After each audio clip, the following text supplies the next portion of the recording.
좋아요, 구독. 이렇게 지금 시장 상황이 좋아지고는 있지만 그래도 좀 염려하셔야 할 것이 바로 이 시장이 어떤 상황이 오든 시장을 이기는 투자 전략을 세우기를 원하실 것 같습니다. 우리 대표님께서 가지고 계신 이 시장을 이기는 이 수익률을 기록할 수 있는 바탕이 된 좀 투자 원칙이 있을까요? 어떤 부분을 마음에 좀 품고 투자를 진행하시면 괜찮을까요? 네, 그 투자를 할 때 네. 사실 첫 번째 생각해야 되는 거는 본인이 좀 잘 알고 있고 네. 그리고 자신 있는 분야에 투자를 해야 되는 것 그것이지 않나라고 생각을 합니다. 네. 이런 이야기를 드리는 이유는 사실 남의 말을 듣고 해서 잘 안 되더라고요. 남의 말을 들을 때에 네. 뭐 주변에 꼭 그런 지인분이 계실 거예요. 투자 진짜 잘하는 네. 형님이 한 분쯤은 계실 테고. 꼭 지인의 지인이더라고요. 예, 바로 예. 지인이 아니라 그럼 뭐 그분이 이거 좋다더라. 좋대라고 하면은 막 이름도 몇 번 물어봐요. 잘 모르는 생소한 이름이니까 종목명이. 그렇게 해서 좋을 때에는 계속 연락이 잘 돼요. 근데 한번 폭락이 나오면 연락이 안 됩니다. 아, 이걸 사야 되나, 더 물을 타야 되나, 어떻게 해야 팔아야 하나. 되나, 네. 손절해야 되나 할 때는 오히려 안 되거든요. 이제 그 좀 사례를 그냥 가지고 말씀드린 거긴 하지만 네. 제가 이제 잘 아는 거에 대해서 이야기를 드리는 이유는 이처럼 하락할 때 네. 잘 모르는 기업이면 대응을 못 합니다. 아, 네. 근데 예전에 제가 이제 뭐 그 회사 다녔을 때 매니저로 근무를 할 때 물론 이제 제가 그 근무하기 직전에 저희 회사에서 발생했던 일이긴 하지만 네. 금융위기가 딱 닥치고 네. 그때 당시 정말로 좋은 종목이다라고 생각을 했는데 네. 이 종목이 90%가 빠져버린 거예요.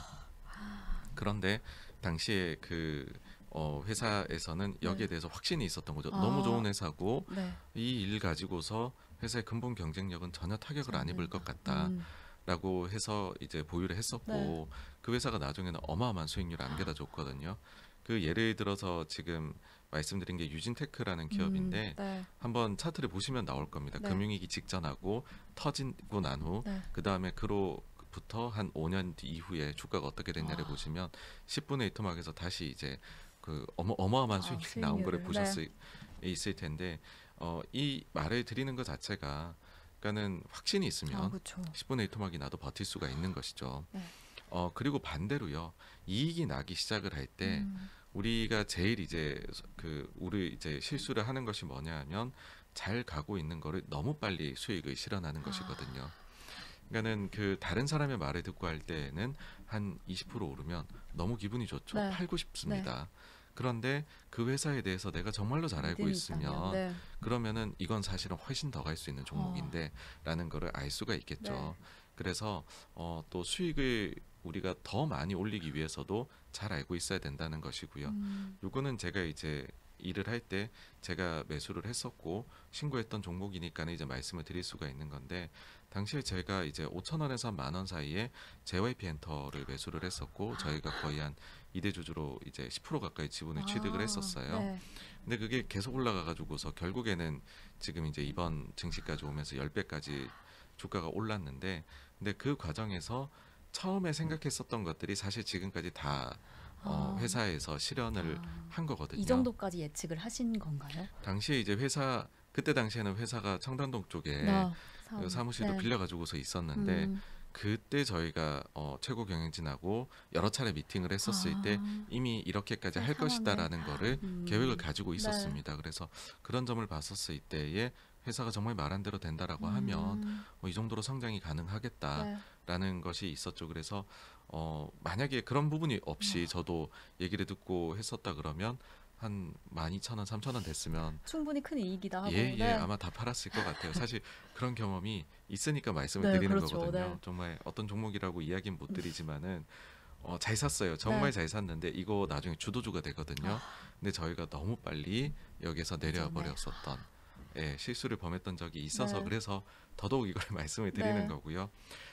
그 잘 아는 종목이라 함은 네. 펀드 매니저나 애널리스트가 전문가인데 더 잘 알지 않을까라고 네. 생각하실 수 네. 있어요. 근데 저희는 사실은 많은 걸 봐야 되고 또 현실적으로 여러 가지 뭐 규제라든지 네. 아니면은 소위 자금을 맡긴 그 기관에서 네. 이런 기준으로 해주세요라고 네. 이미 자금의 성격을 규정지어 오는 것들이 있어요.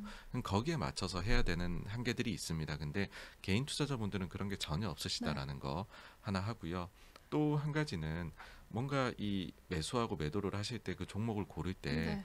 내가 아는 것들, 그러니까 예를 들어서 뭔가 여러분들이 뭐 IT 업계 종사를 하신다라고 하면 그 내에서 찾아보시는 거죠.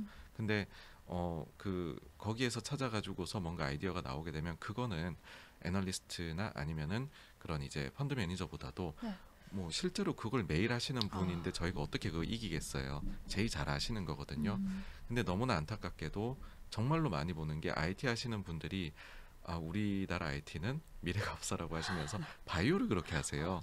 그리고 의사나 약사나 이렇게 바이오 하시는 분들이 IT나 네, 예, 반드시 반대를 맞아요. 많이 하십니다. 이게 저는 항상 참, 이해가 안 네. 되고요.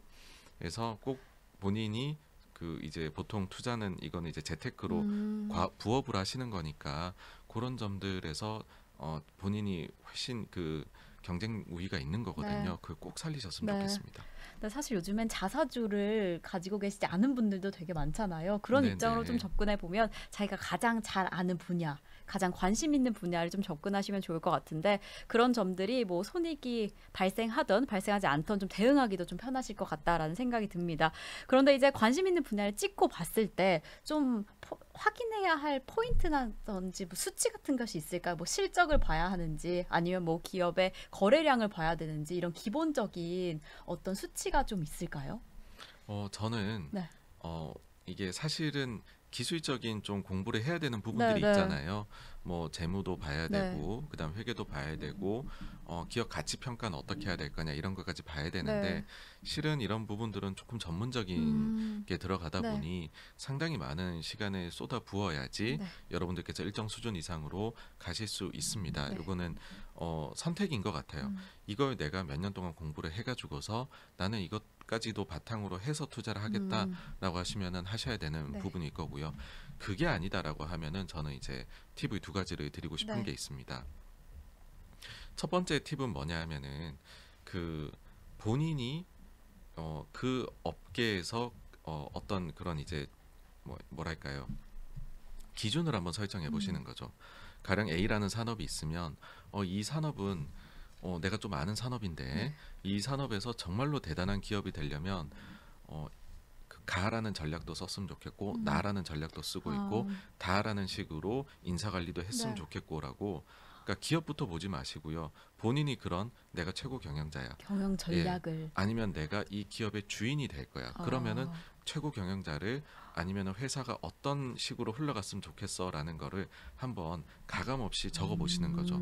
그러고 그런 기업이 있으면 사시면 됩니다. 그 회사는 잘하고 있는 회사니까는요.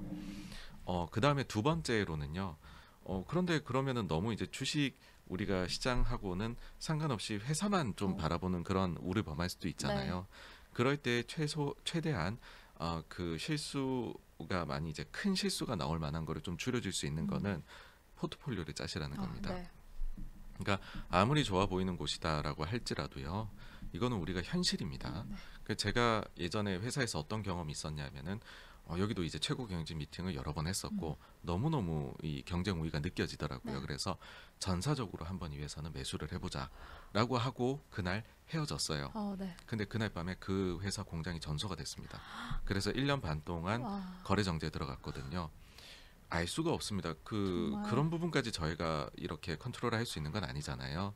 그래서 여러분들도 내가 정말 이 회사는 대단해라고 생각을 하셔도 분산을 통해서 위험 관리를 하시라는 거죠. 네. 그러니까 내가 비싼 기업을 샀어, 싼 기업을 샀어 이런 게 아니고요. 네. 분산을 하는 것 그것만으로 이런 식으로 개별 기업이 가지고 있는 또 나의 리서치가 잘못됐을 수 있잖아요. 네. 그 실패가 될 수 있는 거를 분산할 수 있는 이 리스크가 분산될 수 있는 그런 이제 방법이 될 수 있다라는 네. 거고요. 실제로 제가 예전에 저는 이제 동아리도 주식 동아리를 했었고 그 다음에 지금 회사도 주식하는 곳 한 군데만 네. 다니다가 지금 퇴사를 한 것인데 네. 그 경험을 말씀을 드리면은 그때 당시에 동아리에서도 펀드팀이란 걸 한번 해봤어요. 저희끼리. 네.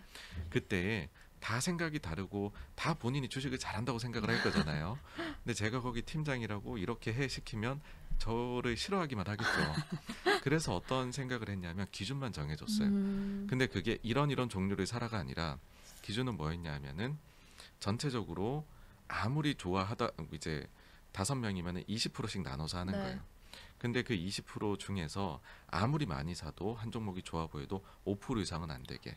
그리고 전체적으로 우리 5명이 모여서 아무리 좋아해도 15%는 안 넘게. 그리고 좀 신중하게 골랐으면 좋겠으니까 회전율은 연간으로 200% 미만이었으면 좋겠다. 네. 단 뭐 상한가나 하한가가 는 특별한 일이 있으면 그거는 계산해서 빼주겠다. 그 내에서는 자율적으로 해라. 라는 거였고 이게 괜찮더라고 이런 방법이요. 네. 그래서 회사에서도 저희가 이제 다중 운용을 한 게 있어요. 단체로. 네. 그 펀드를 할 때에는 똑같이 해서 했었는데 그게 성과가 사실은 좀 괜찮게 났었던 기억이 나거든요. 역시나 이게 다들 이제 하시는 분들이 잘 하세요. 근데 다만 너무 똑똑해서 문제거든요. 그러니까 이게 좀 주화 인마가 걸려가지고서 주식에 너무 빠져버리시면 문제가 되는데 그러지 않을 이게 사실 어떻게 보면은 내가 주식을 리서치하는 데에는 전혀 관련이 없다고 하실 수 있는데 포트폴리오 전략을 짜시는 것도 투자에서 중요한 부분입니다. 그래서 그런 큰 기준을 한번 틀을 한번 짜보고서 해보시면 어떨까라는 생각도 듭니다. 네, 이렇게 나만의 포트폴리오를 짜는 방식도 좀 가져가 보시고 약간 주식을 산다라는 개념보다 좀 유기적인 생명체처럼 정말 관심을 가지고 좀 공부해 보시는 것도 좋을 것 같은데요. 이 중에 가장 그 큰 포인트는 이 리스크 관리 그 점도 잊지 않으셔야 할 것 같다라는 생각이 듭니다. 좋아요, 구독!